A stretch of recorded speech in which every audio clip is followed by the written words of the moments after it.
Okay. I think we're going to get started. Give me 1 second. Okay, we are starting the workshop. If you want to join, please join. Thank you. Sorry, we are a bit delayed because of the food stuff, so all the talks will be pushed 10-15 minutes. Looking good? Any questions so far? Everybody's doing great? Thanks so much, Ronnie, joining us, and I will let you handle it. Thank you. Awesome. So, I think I talk about this or two here? This one. This one? All right. Sweet. Hey, everybody. I'm Ron Efrani. I'm the CEO and co-founder of Phlox, and also the board member of the NixOS Foundation, which we're going to talk about in a second. First of all, I wanted to say just huge thanks to the Google Dev Group, Mountain View, and SF for making all this happen. So I think round of applause just after lunch for them. Thank you. Sweet. So I'm the one person starting after lunch, so I'm sure energy is super high. We're all pumped. I heard we had a lot of coffee earlier. Yeah. We'll get through this. With me on this call live is a few folks from the Phlox team. So you can see TMR and Lee with his face there. That's because I found out we're going to be presenting about 17 hours ago. So if we mess up, it's because this is startups, this is what the Valley's all about, and we made that happen on purpose. And if we don't, that's because we're really perfect and you should use what we have talking about. So real quick, about me. I do not have animation skills. That was supposed to be an animation. But I accidentally rescued a dog that was supposed to be 40 pounds. He ended up being 90 pounds in 1 year.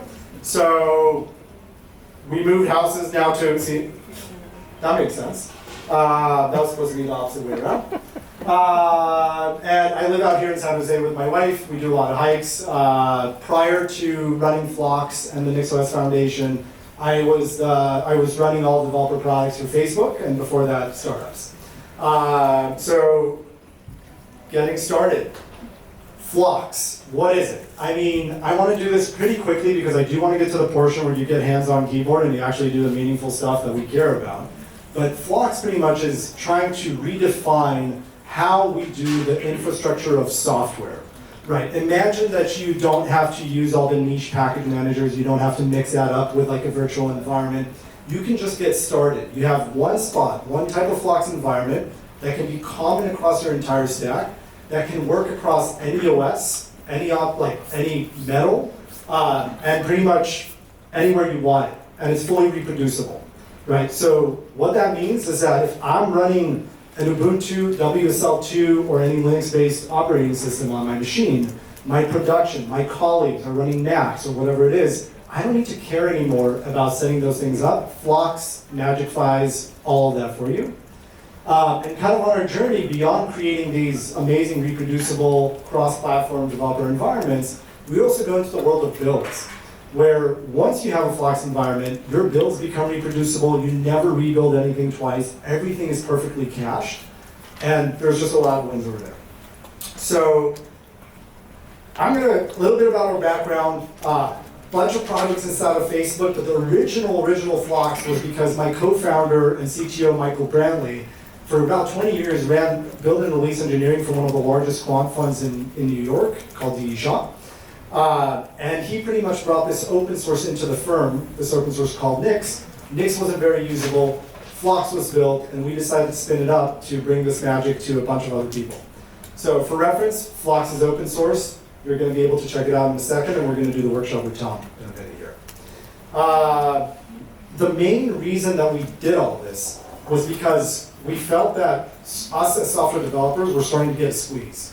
Right? It's not 20 years ago where everything was spaghetti code written internally. It's modern day software. We have like 80% open source software dependency reliance. We have different languages, different repositories. We have monorepos. We now have different metals that we're running across with like M1s, M2s, and things are getting really complicated from the left. But also things are getting really complicated for the right. Right? We're expecting software to do more. AI, agents, like software just at its core needs to do more. And the last thing we want to do is continue making the infrastructure setup complex. So let's the machine do it is kind of like how we think about it at Flux. Stuff, it's on a screen. I'll send you the deck. And pretty much what I do want to say is like all of this is made possible by an insanely big and thriving open source community called Nix. Nix started about 23 years ago. We just had NixCon in Berlin. Nix has 7,500 monthly active contributors, making Nix packages the largest package repository in the world today. About 5 times larger from Second, and I don't know if we can switch screens here. Does that work? No, it doesn't. No. There's a cool graph, but pretty much Nix enables all this to happen. I'm happy to dig deeper with folks that want to understand the specificities of like why and how Nix does this. But that's a little bit about Nix. You're wondering, what are the bottom line benefits of Flux? So pretty much instant onboarding to any project. We have a lot of adoption inside of like open source projects where you run one command line instead of reading a README. Can be used on any machine, can be scaled into production, and in the future, very soon future, we're doing builds, publish, and some really cool stuff over there.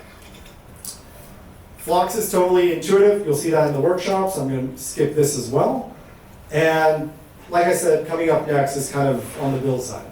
So before we go into the workshop, there's a few things you can get involved with.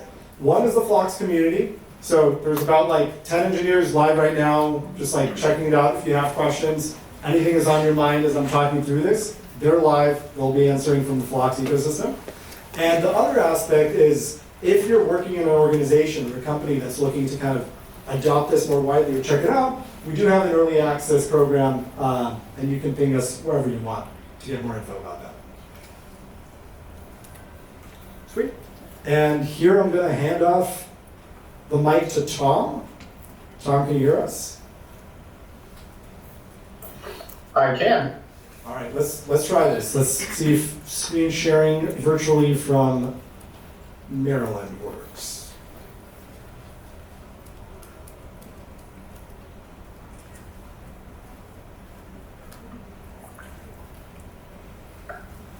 Sweet. How readable is that for folks?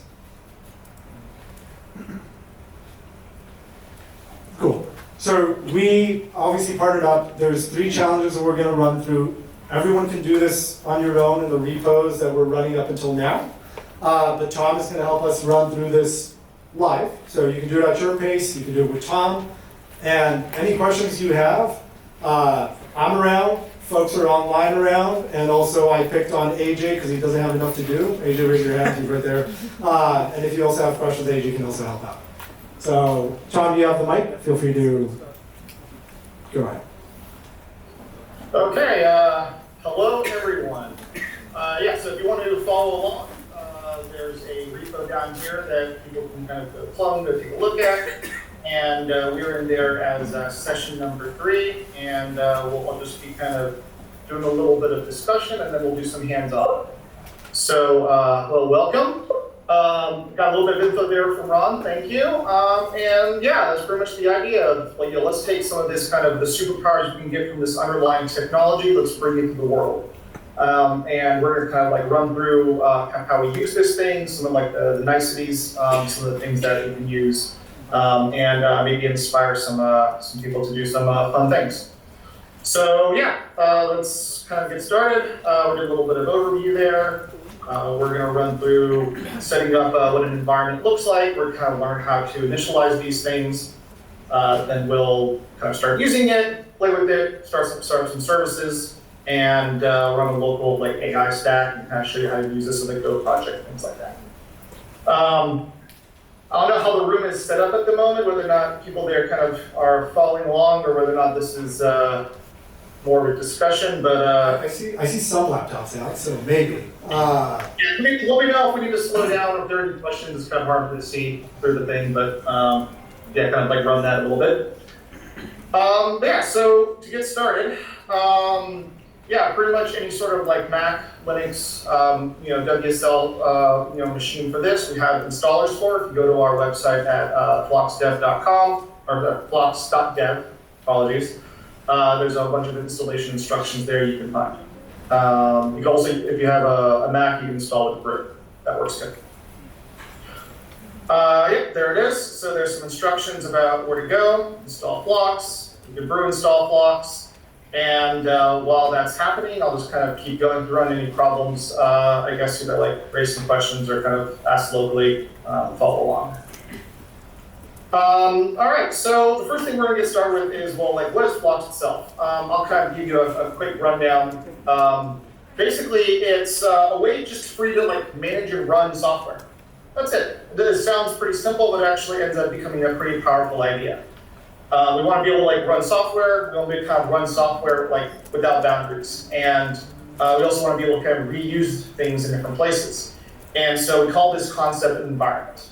The idea is that you kind of add things, add configuration to an environment, you add software to an environment, and then you kind of use it in different places, move it around. Next thing about this is native. So this is kind of running on your like local machine. It's not running in some like remote server. It's not running in some VM. It's not running in some container. This is just running as like a simple process, right? It's just processes running on your machine as is, and everything kind of works out. So let's get started. So let's say we have some sort of, let's see how this works. We'll do a flux init. I think, yeah, I've already done some that sort of thing. And let's see what we have in here. All right, I have nothing in my flux environment, so let's start adding some stuff. Well, what do I want to add? I always like to kind of get an idea of what's on my machine, so let's search for htop. All right, cool. Looks like that exists in the package repository, so we're going to go ahead and install that. And that's going to go grab that thing and go install. You also kind of get more information about different packages that are out there to kind of figure out what it is. You can kind of try to go install things themselves, and that should